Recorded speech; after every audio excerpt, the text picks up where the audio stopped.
කොහොමද යාළුවනේ? ඔයාලා හැමෝම දන්නවා අපි අද කොහෙ ගැනද කතා කරන්න යන්නේ කියලා. මේ තමයි කුඹාවැල මහමෙවුනා භාවනා අසපුව. ඉතින් ඇත්තටම මේක ගොඩාක් ලස්සන පන්සලක්. අපි විස්තර කර කතා කරමු. ඇත්තටම කියනවා නම් මේ ගමන යන්න පටන් ගත්තේ නුවරඑළිය පැත්තෙන්. අවුරුදු ගානකට පස්සේ තමයි ඇත්තටම නුවරඑළිය පැත්තෙන් ගමනක් යන්න හම්බුනේ. මොකද අපි ඉන්නේ ඇත්තටම ගම්පල ගෙට්ටුව. ඉතින් නුවරඑළිය පොඩි කාලේ හැම්බෙලේම ගියාට දැන් නම් ඉතින් යන්න හම්බෙන්නේ තියෙන වැඩත් එක්ක. ඉතින් වාසනාවකට වගේ මේ පාර නුවරඑළිය පැත්තෙන් ලස්සන ගමනක් යන්න පුළුවන් වුණා.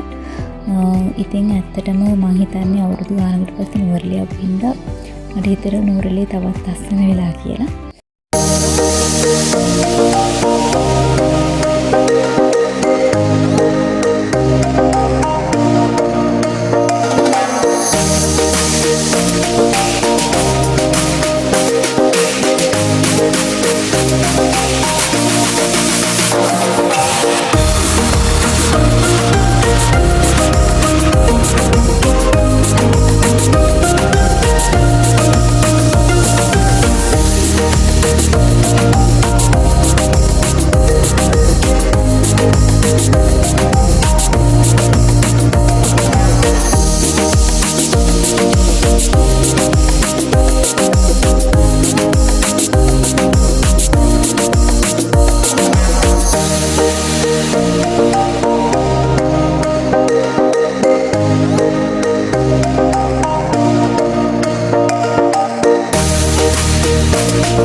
කොහොමරි අපේ ගමනාන්තයට අපි අවසානයේදී ළඟා වුණා. මේ තමයි ඇල්ල කුඹල්වැල මහමෙවුනා භාවනා අසපුව. ඉතින් මෙතනින් තමයි පන්සලට යන්න තියෙන්නේ. ඉතින් ලස්සන පොකුණු හදලා තියෙනවා. ලස්සන කැටයම් තියෙනවා, ප්‍රතිමා තියෙනවා. ඇත්තටම කොච්චර අපි මේ ෆෝන් එකකින් වීඩියෝ වලින් මේක බැලුවත් ඇත්තටම මෙතනට ගිහිල්ලාම බලන්න ඕන. ඒ හැඟීම විඳින්න. මොකද මේක මොනතරම් ලස්සන තැනක්ද කියලා ඇත්තටම බලා ගන්න පුළුවන්. එතකොට ඇත්තටම මේ පන්සල මේ තරම් ලස්සන වෙන්න එක හේතුවක් තමයි ඇත්තටම මේ පන්සලේ පිහිටීම. මේ පන්සල පිහිටලා තියෙන්නේ කඳු මුදුනක් උඩ. ඇත්තටම කියනවා මේ පන්සලට ඇත්තටම උඩහට ගියපම අපිට පේනවා මුළු වටේටම කොළ පාට විතරමයි පේන්නේ. ඉතින් අවට තියෙන හැම කන්දක්ම කඳු මුදුනක් බොහොම ලස්සනට බලා ගන්න පුළුවන් තැනක් මෙතන. මොකද අපි ආවේ නම් දවල් 12ට විතර. ඇත්තටම මේ වෙලාව නම් ගොඩාක් රස්නේ. ඉතින් ටිකක් අමාරුවෙන් තමයි මෙතෙන්ට වෙලා හිටියේ. ඉතින් මේ පන්සලේ පිහිටීම ගැන කතා කරාදී මේ පන්සල තියෙන බණ්ඩාරවෙල. බණ්ඩාරවෙල බදුල්ල ප්‍රධාන මාර්ගයේ ඇත්තටම කියනවා නම් අතුරු පාරක් ඔස්සේ යන්න දෙනවා. හරියට අර 18 වංගුවේ යන්න තියෙනවා වගේ තමයි යන්න තියෙන්නේ. ඇත්තටම මේ අතුරු පාර කිලෝමීටර් 4.5ක් විතර යන්න තියෙනවා. ඇත්තට මේ පන්සල ගාවටම වාහන වලින් යන්න පුළුවන්. හැබැයි ලොකු ලේලන් බස් වලට නම් යන්න බෑ.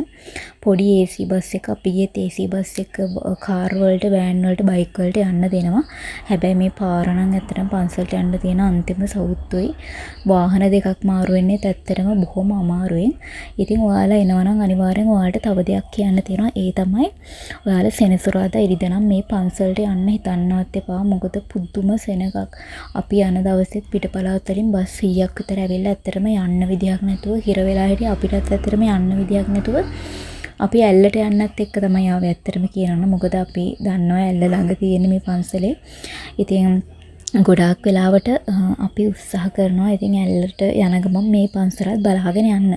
ඉතින් එදා ඇත්තටම සෙනසුරාදා ඉරිදා අපි ඇත්තටම උත්සාහ කරා ඇල්ලට යන්න. හැබැයි එදා තිබ්බ තදබදයක් එක්ක සෙනසුරාදා ඉරිදා අපිට යන්න හම්බුනේ නැහැ.